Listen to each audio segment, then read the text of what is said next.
Ministre, pour le groupe écolo, Monsieur Denis Baupin. Merci, Monsieur le Président. Oui, Monsieur le Ministre, on se pose parfois la question entre les paquets climat qui sont adoptés au niveau européen et les politiques nationales. Finalement, y a-t-il réellement un contrôle et une vérification que les pays respectent bien les engagements qu'ils ont pris? Et donc, je voudrais vous interroger sur un pays que nous connaissons bien, puisque c'est le nôtre, en ce qui concerne la directive climat-énergie, la précédente, et qui est celle des 3 fois 20%. Et qui avait été adoptée donc en 2012 par le Parlement et par le Conseil, et sur la directive sur l'efficacité énergétique.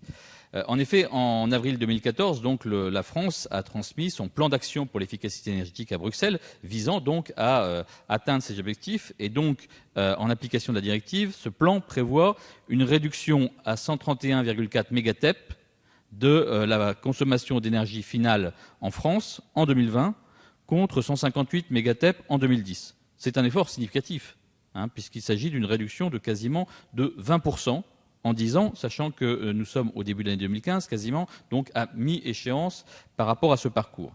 Et donc, la question que je voudrais vous poser, Monsieur le Ministre, c'est du point de vue où vous êtes en tant que secrétaire d'État aux affaires européennes, est-ce que vous pensez que la France sera en capacité de respecter ces objectifs tels qu'elle l'a affiché? Est-ce que les autres pays européens seront en capacité d'atteindre ces objectifs? Et sinon, quelles sont les sanctions auxquelles s'exposent ces pays? Comment les mécanismes peuvent-ils être contraignants pour les forcer à atteindre ces objectifs? Quelles mesures complémentaires, éventuellement, quelles directives supplémentaires l'Union européenne pourrait mettre en place pour que, réellement, on n'ait pas simplement des paquets climat qui apparaissent plus ou moins ambitieux, mais réellement des politiques qui permettent de les respecter?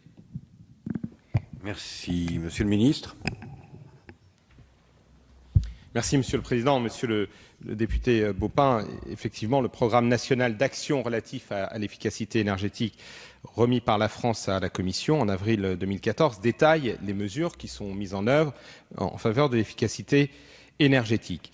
Et ces mesures ont été confortées par la première lecture de la loi sur la transition énergétique, mais d'autres dispositions, comme vous le savez, et pour la plupart qui ont d'ailleurs été soumises à cette Assemblée et que vous avez adoptées, vont nous permettre de remplir les objectifs que nous nous étions fixés. Donc sans attendre la loi et sa mise en œuvre, le gouvernement a décidé de simplifier, d'amplifier des dispositifs existants et a mis en place de nouveaux moyens pour l'efficacité énergétique. Je voudrais rappeler le crédit d'impôt pour la transition énergétique qui a été mis en place sans condition de ressources avec un taux unique de 30%, le dispositif de l'éco-PTZ qui a été simplifié en supprimant les obstacles à sa mise en œuvre, l'objectif de la 3e période des certificats d'économie d'énergie qui a commencé le 1er janvier de cette année a été doublé par rapport à la période qui vient de s'achever. Pour les entreprises, les audits énergétiques permettront d'identifier les gisements d'économie d'énergie et les prêts verts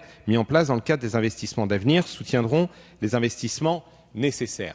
Nous sommes absolument convaincus que l'efficacité énergétique est aujourd'hui la meilleure réponse à une remarque qui a été faite par un des orateurs. C'est une oratrice qui est finalement moins consommée d'énergie. C'est encore la meilleure façon de remplir nos objectifs en matière de baisse des émissions de gaz à effet de serre, que deuxièmement, c'est un vecteur d'innovation technologique, de création d'emplois, et que nos marges de progression dans ce domaine sont absolument considérables. J'ai évoqué tout à l'heure l'isolation thermique des bâtiments, des logements, mais on voit aussi les progrès qui sont faits en matière de transport, notamment pour les véhicules, le programme sur la voiture à 2 litres au 100, le développement des véhicules hybrides, le développement de la voiture électrique. L'Europe soutient aussi, vous le savez, des recherches en matière de voitures à hydrogène, qui est une autre modalité de la voiture électrique.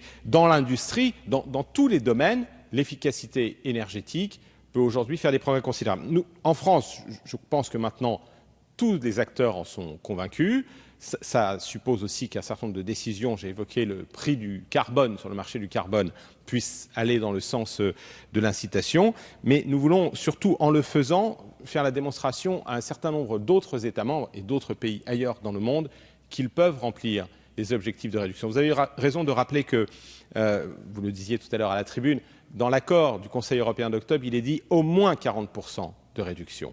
Et nous pensons que nous pouvons aller au-delà au niveau européen et que cela est nécessaire si nous voulons vraiment remplir les objectifs que le GIEC nous fixe pour 2050, c'est-à-dire une diminution de 90%. 70% c'est le minimum. Il faudrait diminuer d'ici à 2050 de 90% les émissions de gaz à effet de serre. Il y a beaucoup de leviers sur lesquels on peut jouer, mais l'efficacité énergétique est sans doute celui qui aura les effets les plus immédiats. Je vous remercie.